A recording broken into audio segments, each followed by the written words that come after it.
Hello viewers, my name is Dr. Ajay Kishen, Associate Professor from the Department of ECE, IARE Engineering College, Hyderabad. Today we are going to discuss the topic, the radiation from a half-wave dipole and also its current distributions.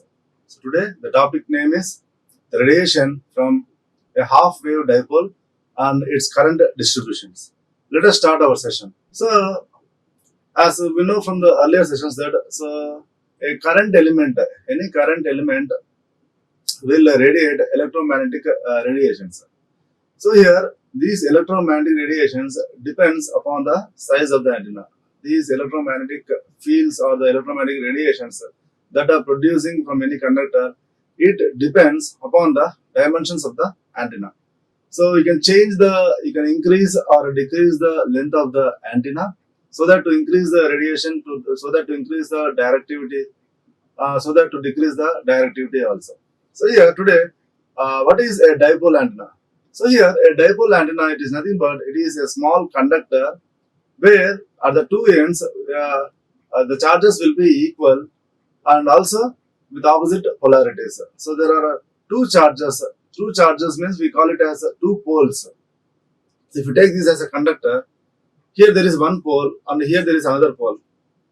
Here there is one pole and here there is another pole, which are separated by some distance, by some minimum distance, and the polarities are different, but the magnitude will be same. The polarities at the ends of the conductor will be different with the same magnitude. And here this is known as a dipole antenna. If this length is equal to, if the length of the dipole antenna is equal to lambda by 2, then it is known as a half wave dipole antenna. If the length is equal to, if the length of the conductor is equal to lambda by 2, then that conductor we call it as a half wave dipole antenna. So for any dipole antenna or a half wave dipole antenna, we need to excite the dipole antenna. So for excitation, we are going to feed the dipole antenna. For the purpose of feeding the dipole antenna, we are going to apply the input exactly at the center of the dipole antenna, at the center of the half wave dipole antenna. So if we want to give some input signal exactly at the input of the half wave dipole antenna, we are going to apply some input current to the terminals exactly at the half portion of the half wave dipole antenna. So here a dipole antenna, it is a vertical radiator fed at the center. So this is known as the feeding point. This is known as the feeding the input. Feeding means it is nothing but giving the input signal to the half wave dipole antenna, and it produces in a direction normal to the axis. It means that if this is the dipole antenna, and if we represent this as an axis, the radiation pattern will be perpendicular to the direction of the axis. That means maximum radiation will occur in a direction normal to the axis. If we place the antenna in this way, if we place the antenna with respect to the surface of the earth in this direction, then the radiation pattern will be perpendicular, that is normal to this axis. If we treat this as an axis of the dipole antenna, then the radiation pattern will be maximum, that is normal to the axis. A dipole means two poles. Di means two. So a dipole, the dipole means two poles. That means a dipole consists of two identical elements such as rods or metallic wires. So any antenna is made up of a metallic rod. Any antenna can be made up of a metallic rod or metallic wires. The two ends. And the length of the metal wires is approximately half of the maximum wavelength. So for a half wave dipole antenna, the length is taken as lambda by 2. And if you take a monopole antenna, there will be only one pole. Mono means single. Mono implies single. So as this is a single antenna, if we take this antenna, its length is L is equal to lambda by 2. For a monopole antenna, if you consider only half portion, it becomes the length is lambda by 4. The length becomes lambda by 4. That means for a monopole antenna, the L will be equal to lambda by 4. And for a half wave dipole antenna, the L will be lambda by 2. So whatever the power radiations which we derive expressions for radiation from a half-wave dipole antenna, the same expressions can be applicable or are all applicable for a monopole antenna also. It means that if a half-wave dipole antenna radiates 6 watts of power, if a half-wave dipole antenna, if it radiates 6 watts of power, it means that a monopole antenna will radiate only 3 watts of power. Why? Because a monopole antenna will be having only one pole. That means it will radiate only half of the power of the half-wave dipole antenna. It will radiate only half of the power of the half-wave dipole antenna. That means, so the derivations which we are going to derive for a half-wave dipole antenna, it may be the power, it may be or the radiation resistance. So both will be half of the half-wave dipole antenna for a monopole antenna. And whatever the expressions which we are going to derive for the half-wave dipole antenna, the same can be applicable for even electrically short dipole antennas also. The only difference between a monopole half-wave dipole antenna and also the electrically short dipole antenna is it varies only in terms of length only. In terms of length only, right? All the expressions will be same. All the expressions will be same, but the power radiation and the radiation resistance will be reduced with respect to the length of the antenna, with respect to the physical length of the antenna. See here, L is equal to lambda by 2. We know that L is equal to lambda by 2. So just by seeing the length of the antenna, we can decide the operating frequency of the antenna. We can say what is the operating frequency of the, we can decide, or just we can blindly say what is the operating frequency of the antenna if we know the length of the antenna. Or in other case, if we know the frequency of the operating frequency of the antenna, then we can know the length of the antenna. Then we can know the length of the antenna. If the operating frequency that we have given to the input, if we have given the operating frequency as, suppose let us say as 3 megahertz, then what will be the length of the antenna? So the question here is, if the frequency of the antenna is 3 megahertz, then what will be the length of the antenna? So whenever we are designing an antenna, we need to know that it is a lambda antenna, or it is a lambda by 2 antenna, or it is a lambda by 4 antenna. So we design generally the length of the antenna in such a way that the wavelength will be lambda or lambda by 2 or lambda by 4 or 3 lambda by 8, or depending upon our requirement, you can design the antenna. Here you can observe here as f is equal to 3 megahertz, as f is equal to 3 megahertz, and c is equal to f lambda. So here lambda is equal to c by f. C means 3 into 10 power 8, that is the velocity of the electromagnetic wave, which is equivalent to the velocity of the light. And here the frequency is 3 megahertz, so 3 into 10 power 6. So 3 get cancelled, you will get 100. That means lambda is equal to 100 meters. So here, what is our requirement? What is the length of the half-wave dipole antenna? The length of the half-wave dipole antenna is lambda by 2. The length of the half-wave dipole antenna is lambda by 2. Here we got lambda as 100 meters. 100 by 2 is equal to 50. So if we know the frequency as 3 megahertz, then the length of the antenna of the half-wave dipole antenna is 50 meters. So this is how to determine the length of the antenna. This is how to determine the length of the half-wave dipole antenna. So it depends upon the design, whether you are making a L equal to lambda antenna, or L equal to lambda by 2 antenna, or L equal to 3 lambda by 8 antenna. Now coming to the radiation, coming to the half-wave dipole antenna, let us say here, let us derive an expressions for a radiation from a half-wave dipole antenna. So you can observe in the figure, this is just center of the this line represents, let us say this is an half-wave dipole antenna. So this is an half-wave dipole antenna, here AB. Let us assume this AB. This AB, it is known as an half-wave dipole antenna. And this half-wave dipole antenna, the center of the half-wave dipole antenna, it is known as axis of the center axis of the half-wave dipole antenna, which is indicated as dash dash. You can indicate here as it is the center. It is the center of the half-wave dipole antenna. So in this half-wave dipole antenna, let us assume a small differential portion dz. So here there is a differential portion dz. Let us take a small elemental area or a differential area which is known as dz. And here moreover, the distance from the axis, the distance from this portion axis to this differential portion, let us take it as dz. Let us take it as dz. That is the center of the dipole antenna to the differential element. The length is taken as dz. And also here we can also see in the figure here, from the center of the dipole to the end portion, to the point A, the length is taken as capital H. Similarly, from here, from the center of the dipole to the portion P, we are going to take the length as capital H. We are going to take the length as capital H. So here, the total length from A to B is taken as 2H. The total length can be taken as 2H. That means from A to, suppose this is the center of the dipole as AO.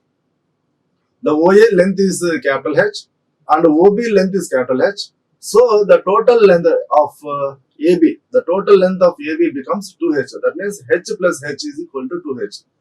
As we know that the length of the half-wave dipole antenna is lambda by 2, so H becomes lambda by 4. H becomes lambda by 4. So these are the things we need to observe in the diagram. We need to know that H is equal to lambda by 4, which we are going to use for our derivation purpose. So H is equal to lambda by 4. So 2H is equal to lambda by 2 and H is equal to lambda by 4. And moreover here, you can observe here, if we take this portion, if we take this differential element, this portion as axis, as some axis,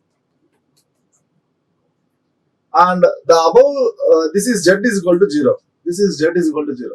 Above Z is equal to 0, we can take it as Z greater than 0. And above and below on the negative axis, below Z is equal to 0, it is a negative axis where Z is less than 0. That is Z is equal to 0 and Z is less than 0. So for Z is equal to 0, for Z greater than 0, so you can write here as H minus Z, this portion. This portion is taken as H minus Z. And this portion, if you carefully observe here, this can be taken as H plus Z. So according to the diagram, this length is taken as Z, this length is taken as Z, and this total portion becomes H plus Z. That means for Z less than 0, the length is H plus Z. For Z greater than 0, the length is H minus Z. The length is H minus Z. So these are the things to be observed from the diagram, which we are going to use for the derivation here. And again, you can observe here, there are two types of electromagnetic waves produced here. You can observe here from the center of the dipole, one electromagnetic wave will be going in this direction. From the differential, if you consider the differential area also, there will be some electromagnetic waves going to the distant point P. So this is the distant point P, which is known as infinity. Let us assume this as infinity. And here, let us assume this distance from the center of the dipole to the infinity is taken as small r. Now, what will be the distance from this differential portion, from this differential portion to the distance point P? Here, if you carefully observe in the diagram, let us draw a perpendicular. Let us assume this angle as theta. Let us assume this angle as theta.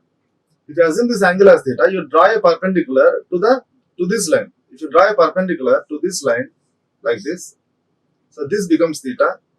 Suppose this is A, B, C. Now cos theta. Now what is cos theta? Cos theta is equal to adjacent side by hypotenuse, OA. Okay. Now OB is equal to OA cos theta. OB is equal to OA cos theta. So what is OA? This OA distance is nothing but Z. So Z cos theta. So OB is equal to Z cos theta. So as OB is equal to Z cos theta, that means this area, it is nothing but OB. This area is nothing but OB. That is OB is equal to Z cos theta.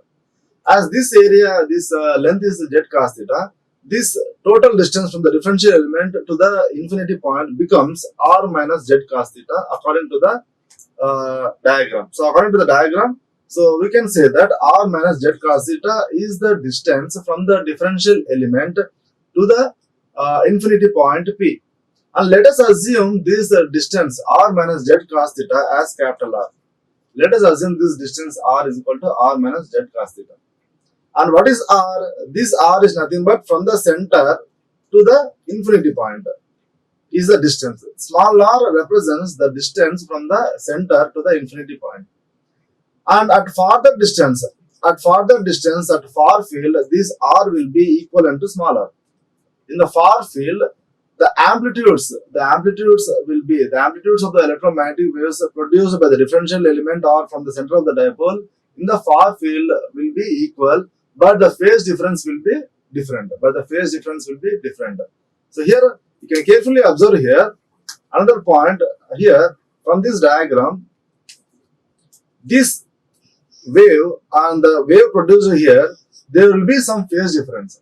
Between the waves produced from the center of the dipole and also from the differential element dz. Here the phase difference is different, but the amplitudes will be same. So in the far field, let us assume that r is approximately equal to r. Now here we are going to derive some expressions of the power. What is the amount of radiation resistance or the amount of power radiated by the half wave dipole antenna?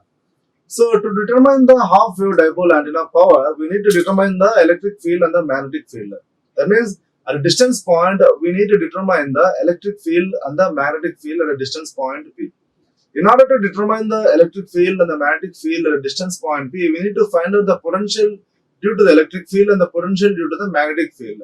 So as we have derived the expressions regarding the retarded vector potential and the radiations from a small current element, similarly, we are going to take into consideration the vector potential due to the electric field, the vector potential due to the magnetic field. The vector potential due to the magnetic field is given by A, right? It is given by A. So here, we are going to determine the vector potential. From that vector potential, you are going to determine the value of E. From that vector potential, we are going to determine the value of H. And after that, we are going to calculate the power. P is equal to E cross H. And this is PR is equal to E cross H. And after that, the total power it is given by integration of E cross H, that is integration of PR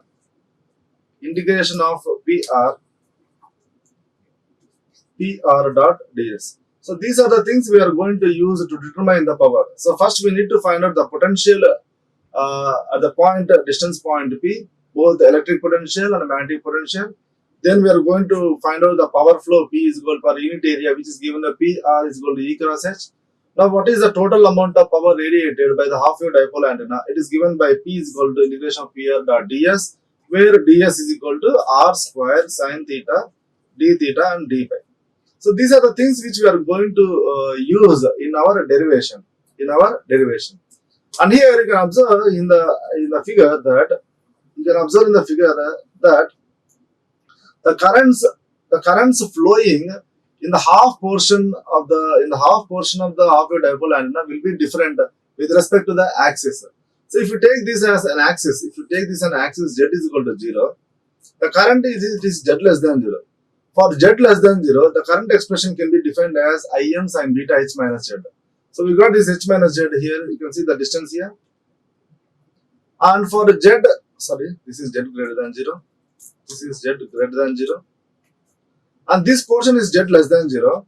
For z less than 0, in this portion, the current is given by the equation Im into sin beta h plus z, where h plus z it is the distance from the end of the dipole to the differential element dz. So after defining this integration of I, we need to split this I. That means the current I is flowing above z is equal to 0 axis and less than the negative axis also. So in the positive axis z is greater than 0 and in the negative axis z less than 0, the current is flowing. Hence we need to split the current into for two different integrations. I is equal to I1 plus I2.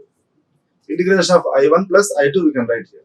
Why? Because this I1 is for z greater than 0 and this I2 is for z less than 0. So what is the integration limits we will be having here? So the integration limits we will be having here 0 to this portion. If you take this portion is nothing but 0 to h minus z.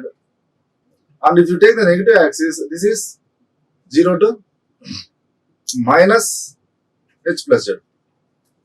So this is 0, this is negative axis, As the negative axis, this can be written as minus h plus z. These are the limits, 0 to minus h plus z. And if you take these for limits for this, above z greater than 0, you can write from 0 to h minus z. And this is from 0 to minus h plus z. So these are the things we need to remember for our derivation. So let us assume that Im be the maximum value of current in the current element. So I told you that for the entire dipole, two currents are flowing. That means only the current is flowing along the half wave dipole antenna in two different directions. That is, if you take this as this portion is z greater than 0, and this portion is z less than 0, and this is z is equal to 0 axis. So for z greater than 0, we get given by the expression I is equal to Im sin beta and h minus z. And for z less than 0, the given expression is I is equal to Im sin beta h plus z. And we know that from the retarded vector potential, the vector potential dAz is given by mu I by 4 pi capital R e power minus j beta capital R dz. So R, it is the distance from the differential element to the observation point P infinity, and I is the total current flowing along the half wave dipole antenna, and this is a dAz. That means the vector potential due to the differential element dz. So we are denoting it as dAz. dAz is equal to mu I by 4 pi R e power minus j beta R dz. So beta is equal to 2 pi by lambda, we know. So we shall use this expression in the later. So beta is equal to 2 pi by lambda, which is known as the propagation constant. So we will split this equation. We should take this integration here. If we apply the integration here, we will get Az is equal to mu by 4 pi integration of I 4 pi into e power minus j beta R dz. So mu by 4 pi integration of I e power minus j beta R dz. So we are getting this expression as this. And this integration of I can be divided into, split into two integrals. So this is one integral and this is another integral. That is, in terms of two limits, we can split the expression of integration of I into two limits. For z greater than 0 and for z less than 0, we can split this expression I. Right? So we can split as integration of 1 plus integration of 2. Integration of equation 1 plus integration of 2 with the limits 0 to h minus z and 0 to minus of h plus z. We will see this. So Az is equal to, the total length is from minus h to plus h. The total length is minus h to plus h. I by R e power minus j beta R into dz.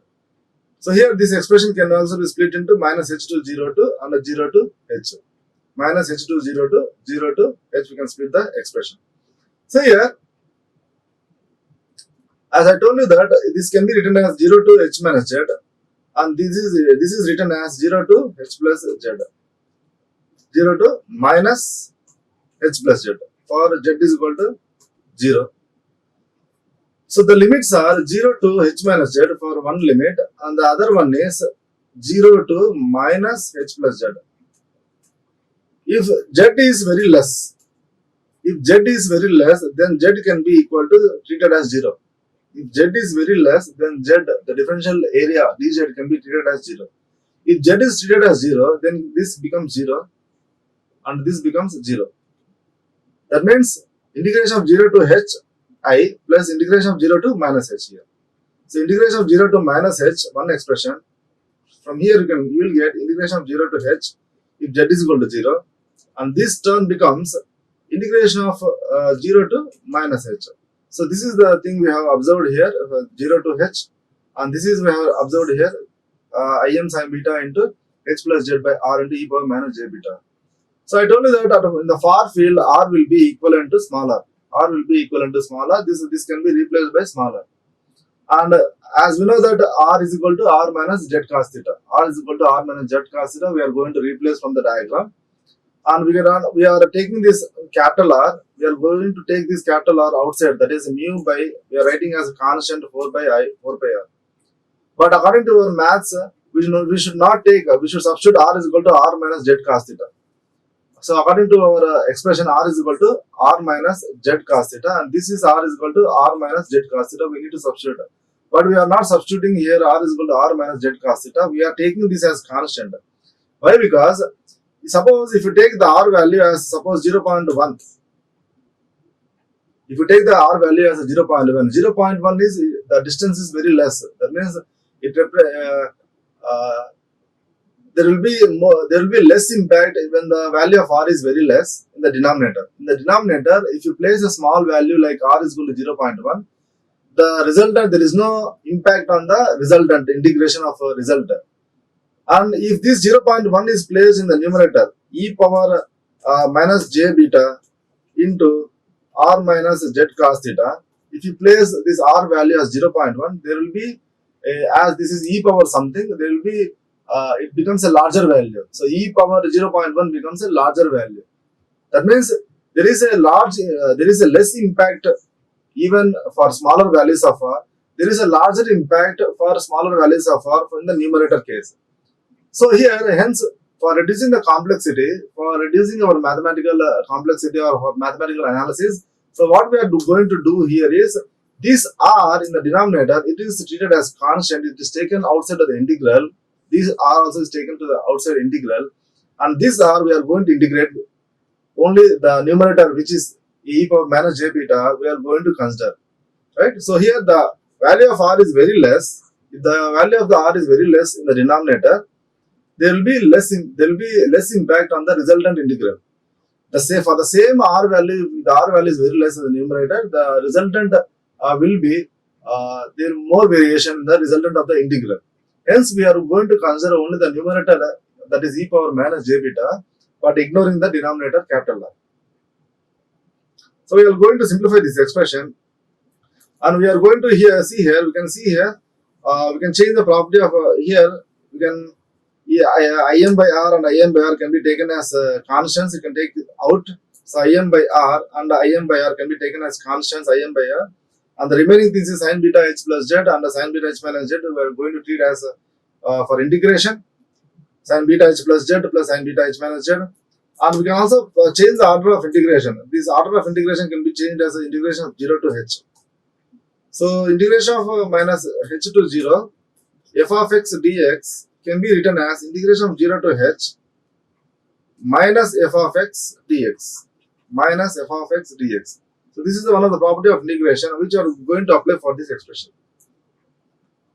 So r is equal to r minus z cos theta and az is equal to mu by 4 pi minus h to 0 Im sin beta h plus z by r. So we have simplified, we have added both the equations here and we have replaced capital R by small r. You can observe here. We are adding the two equations.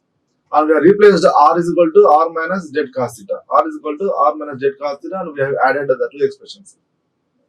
So after adding the two expressions, we will get this expression.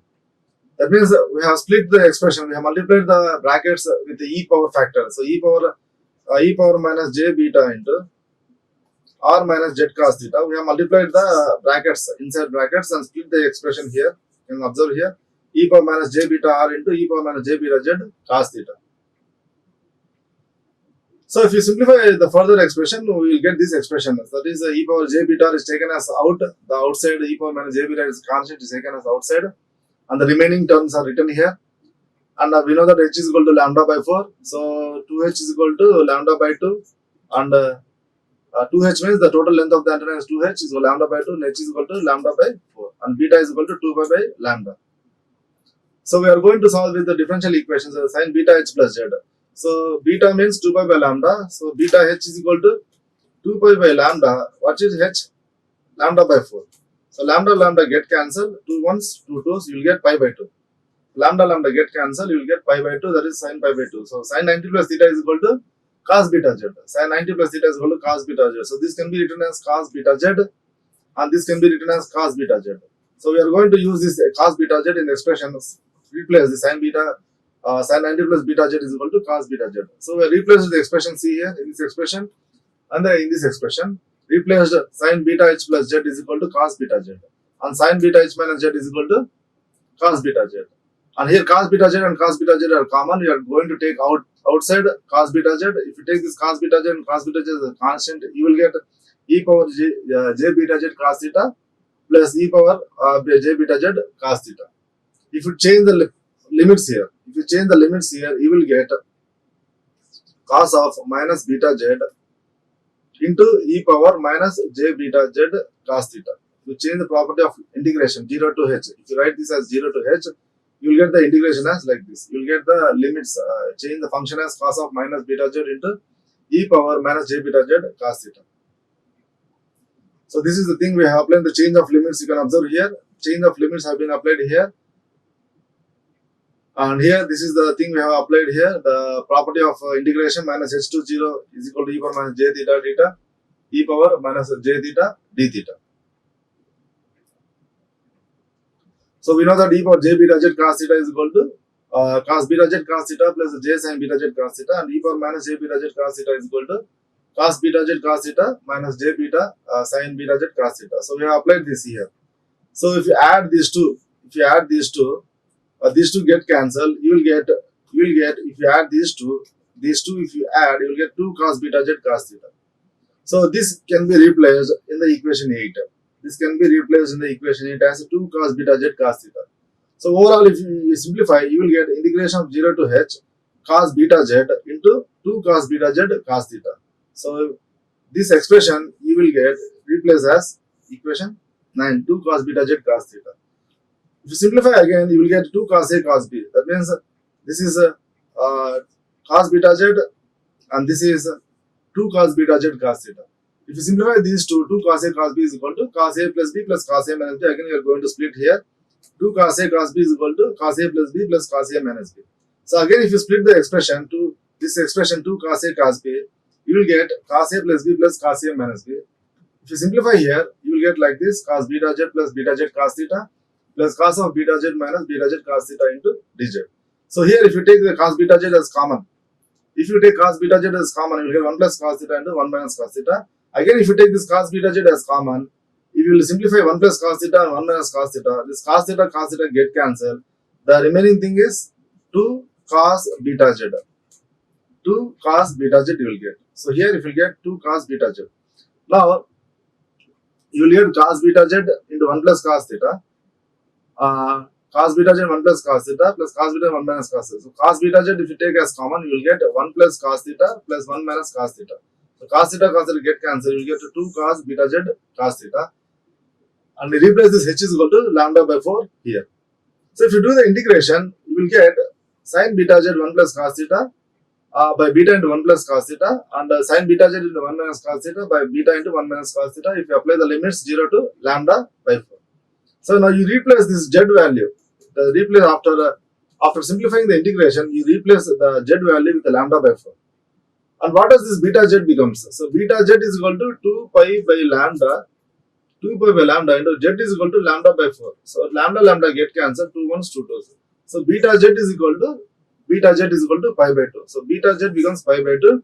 Now this pi by 2 you take to the inside the brackets. You take this pi by 2 for inside the brackets. You will get sin of pi by 2 plus pi by 2 cos theta. So this beta z value you substitute here. This beta z value you substitute here. You will get sin of pi by 2 plus pi by 2 cos theta.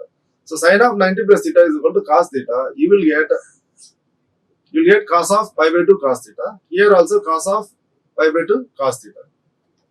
So this is the thing we have simplified here. If you simplify, you will get like this. So beta z is equal to 2 you replace beta z is equal to 2 pi by lambda into pi by 4.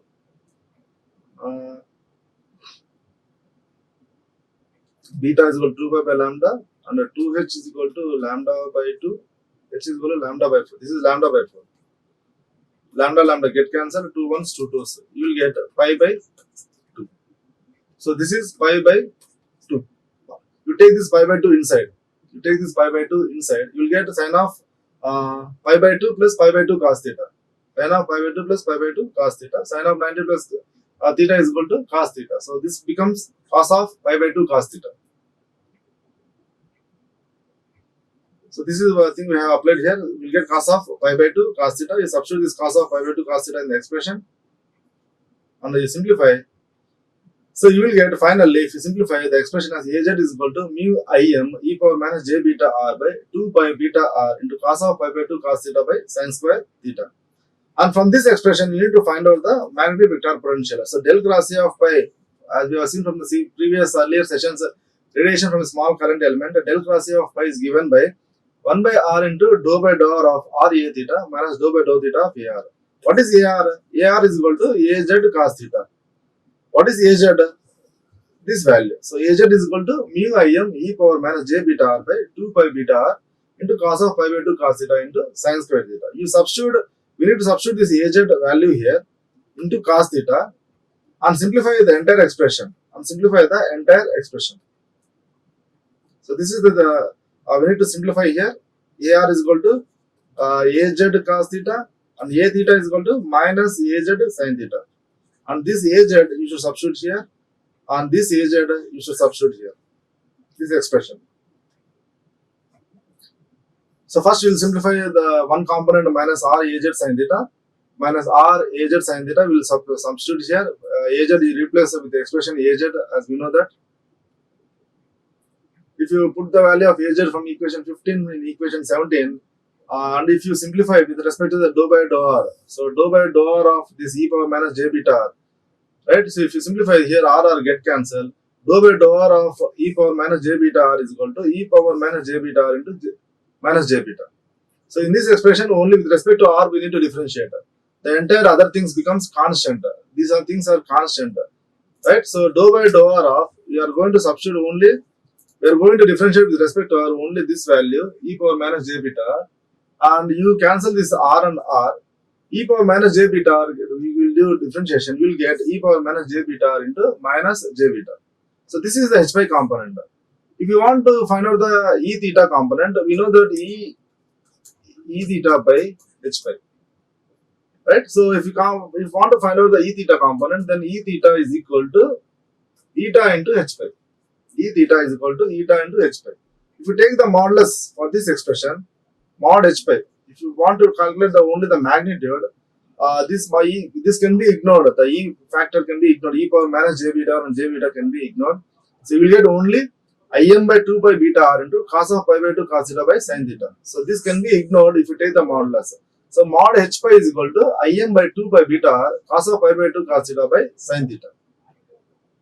So this is the expression we got. If you take the modulus, apply here, this can be ignored.